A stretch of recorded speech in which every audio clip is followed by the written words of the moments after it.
इस वतन की बुनियादों को मजीद मजबूत करने के लिए। तुम कहते हो जंग करोगे, तो लो हम तुम्हें सलामी नहीं ललकार देने आए हैं।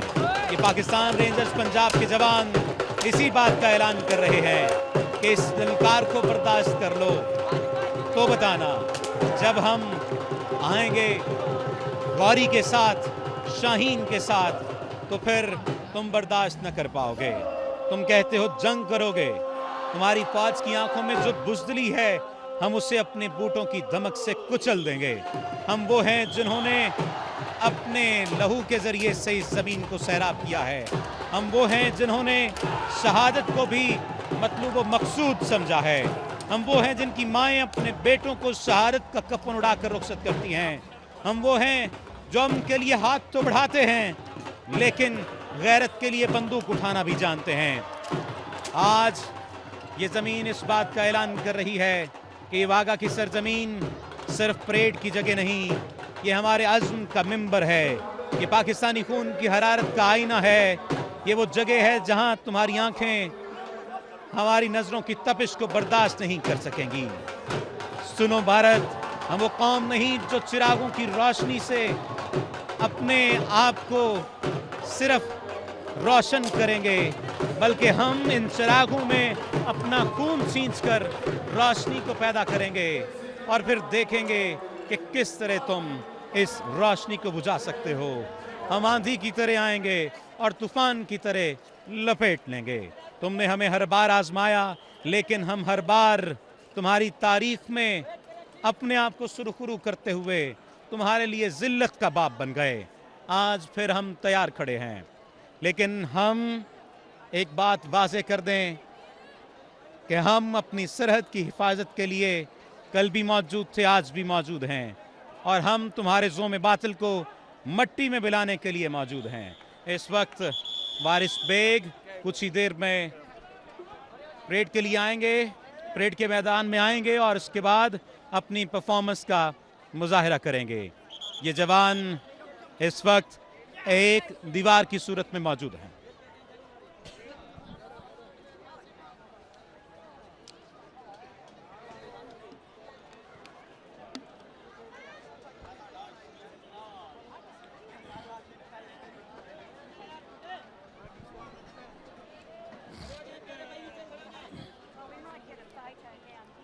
इस वक्त परेड अपने इख्तितामी लम्हात की जानिब गामजन है। आप इस वक्त देख रहे हैं मुफ्ती तारिक मसूद साहब भी यहाँ पर मौजूद हैं, उनके हमरा दीगर उलमा मौजूद हैं, जबकि इससे पहले वारिस बेग साहब भी मौजूद थे। अब देखना ये है कि कुछ ही देर में वारिस बेग परफॉर्म करेंगे। ये वो तारीख साज लम्हात हैं जब उलमा, मशाइख, हर मकतबा फ़िक्र से ताल्लुक़ रखने वाले अफराद इस बात का ऐलान कर रहे हैं कि हम अपनी कौम के साथ हैं, हम अपने दुश्मन के ज़ोम बातिल को मट्टी में मिला देंगे।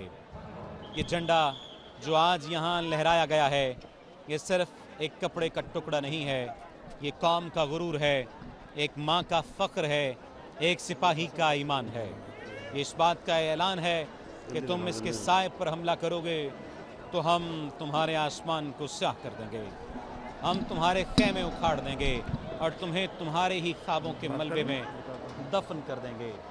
ये पाकिस्तान है, न ख़त्म होने वाली दास्तान है। यहाँ गर्दनें झुकने के लिए नहीं हैं, ये गर्दनें कट तो सकती हैं लेकिन दुश्मनों के लिए झुकने वाली नहीं है। ये नज़रिया बिकने वाला नहीं है। और अब जी बिस्मिल्लाहिर्रहमानिर्रहीम, मैं 3 बातें करना चाहूँगा इस मौके पे। सबसे पहली बात यह कि पहलगाम का जो वाक़या हुआ वो एक जुल्म था, वो कोई जिहाद नहीं था। हम सब ने उसकी मजम्मत की। हमारे दीन में किसी भी बेगुनाह को मारना, नुकसान पहुँचाना जायज़ नहीं है। जी, दूसरी बात यह कि इस वाक़े के बारे में हिंदुस्तान का ये इल्ज़ाम है मोदी हुकूमत का कि पाकिस्तान के ऊपर इल्ज़ाम लग रहा है। तो इस मौके पे मैं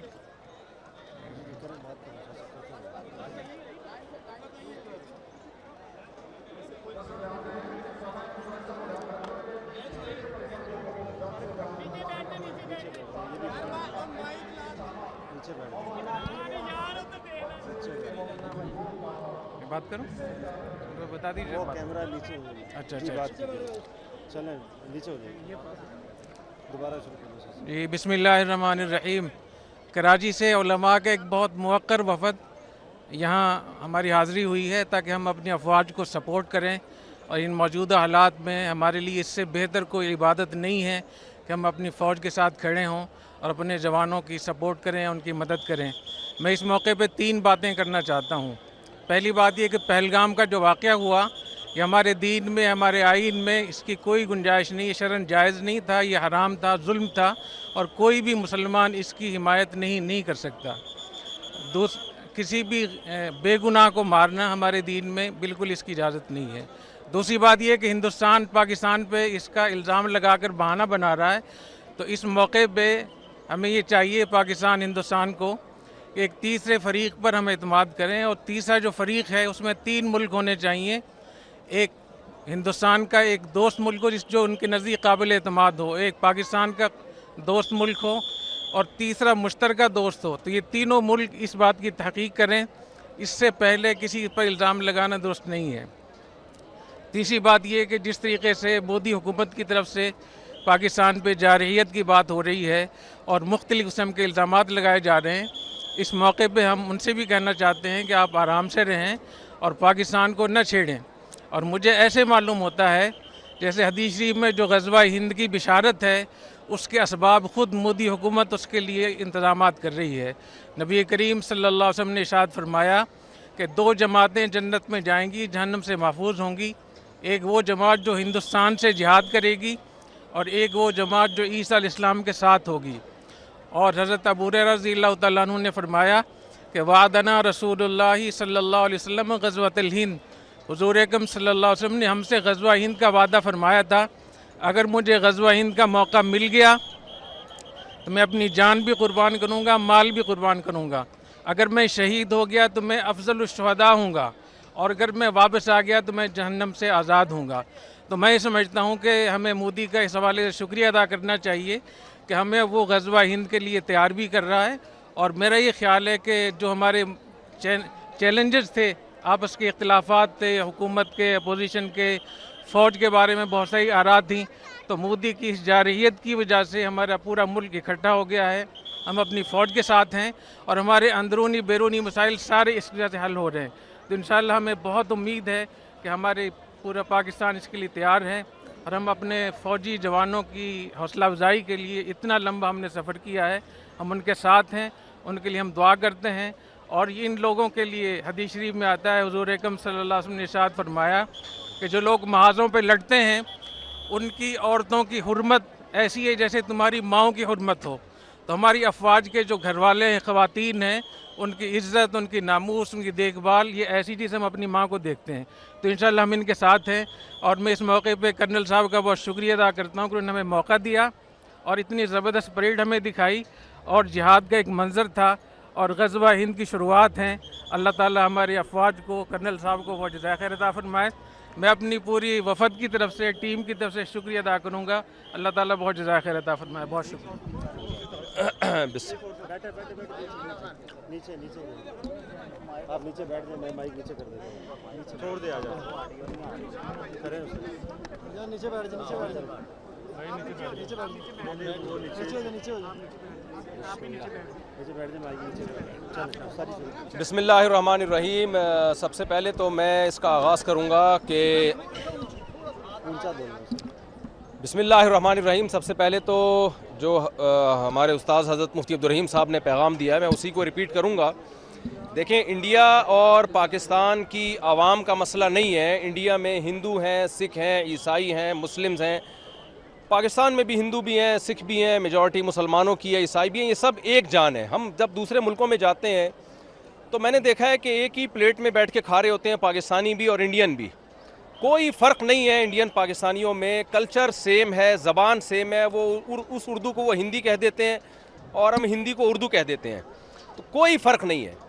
ना इंडिया से हमारी दुश्मनी है, ना इंडिया की पाकिस्तान से दुश्मनी है। ये एक गवर्नमेंट है मोदी, जिसने दिमाग ख़राब किया हुआ है, जिसका अपनी खोपड़ी आउट हुई हुई है और सारी दुनिया को वो बदअमनी में डाल रहा है।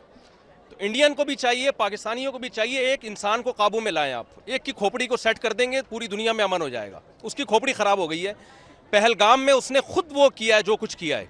पहलगाम में जो कुछ हुआ है, बेगुनाह लोग मारे गए, हम उसकी भरपूर मजम्मत करते हैं। इस्लाम तो मैदान जंग में बूढ़ों और बच्चों को कत्ल करने की इजाज़त नहीं देता, वो सयाहों को कत्ल करने की कहाँ से इजाज़त देगा। तो पाकिस्तान का इस पहलगाम वाले वाक़े से कोई ताल्लुक़ नहीं है और उस वाक़े की हम भरपूर मजम्मत करते हैं। और जो जुल्म पहलगाम में लोगों पर हुआ, इंडियन पर हुआ, हम उसमें इंडिया के साथ हैं, इंडिया वालों के साथ हैं। तो एक आदमी की खोपड़ी ख़राब हुई हुई है, सबको मिलकर उसकी खोपड़ी को ठीक करने की ज़रूरत है। जंग की धमकियाँ दे रहा है वो, मैं यूँ कर दूंगा, मैं यूँ कर दूंगा, झूठा इल्ज़ाम हमारे ऊपर डाल दिया, आप सबूत भी दिए। भाई अगर आपका ख्याल है कि पाकिस्तान ने ये काम किया है तो आप एक तीसरे मुल्क को सालिस बनाएं। जब भी दो में झगड़ा होता है, तीसरा सालिसी का किरदार अदा करता है। पाकिस्तान सबूत पेश करने के लिए तैयार है। तो पहला तो मैं पैगाम दूंगा कि मसला इंडिया पाकिस्तान का या वहाँ की आवाम का नहीं है, मसला एक मोदी हुकूमत का है जिसका दिमाग ख़राब हो गया है। तो अब चूँकि वो जंग की धमकियाँ दे रहा है तो हमारी अखलाकी दीनी जिम्मेदारी है कि हम अगर ये जंग छिड़ जाती है तो हम अपनी फ़ौज के साथ हैं। मैं कराची से सफ़र करके आया हूँ और सिर्फ बड़ा मकसद हमारा यही था कि जो है हम जाएँ वाघा बॉर्डर पे और वहाँ जाके हम दुनिया को ये पैगाम दें कि हम सब अल्हम्दुलिल्लाह इस मौके पे तमाम सियासी इख्तलाफात भुला के अगर जंग छिड़ जाती है तो हम फ़ौज के साथ हैं। और हमारे नबी सल्लल्लाहु अलैहि वसल्लम की ये तालीमात हैं, सही हदीस है, ला ततमन्नौ लिक़ा अल अदू फ़इज़ा लक़ीतुम फ़स्बिरू वअलमू अन्नल जन्नत तहत ज़िलालिस सुयूफ़। नबी सल्लल्लाहु अलैहि वसल्लम ने फरमाया, दुश्मन से लड़ाई की कभी तमन्ना मत करो, लेकिन अगर जंग छिड़ जाती है तो यकीन कर लो कि अल्लाह ने जन्नत तलवारों के साए में रखी है। तो भाई मुसलमानों को तो जन्नत में जाने का मेरा ख्याल है वैसे ही बहुत शौक़ है, तो ये तो शॉर्टकट रास्ता होगा हमारे लिए। अल जिहादु मुख्तसरु तरीक़िल जन्ना, नबी सल्लल्लाहु अलैहि वसल्लम ने फरमाया जिहाद जन्नत में जाने का मुख्तसर तरीन शॉर्टकट रास्ता है। तो हम जंग की तमन्ना नहीं रखते, लेकिन अगर मोदी को शौक़ है लड़ने का तो आज़मा ले। तो इंशाअल्लाह हम पूरा मुल्क हमारा फ़ौज के साथ है और मुँह तोड़ जवाब देंगे इंशाअल्लाह। जज़ाकल्लाह।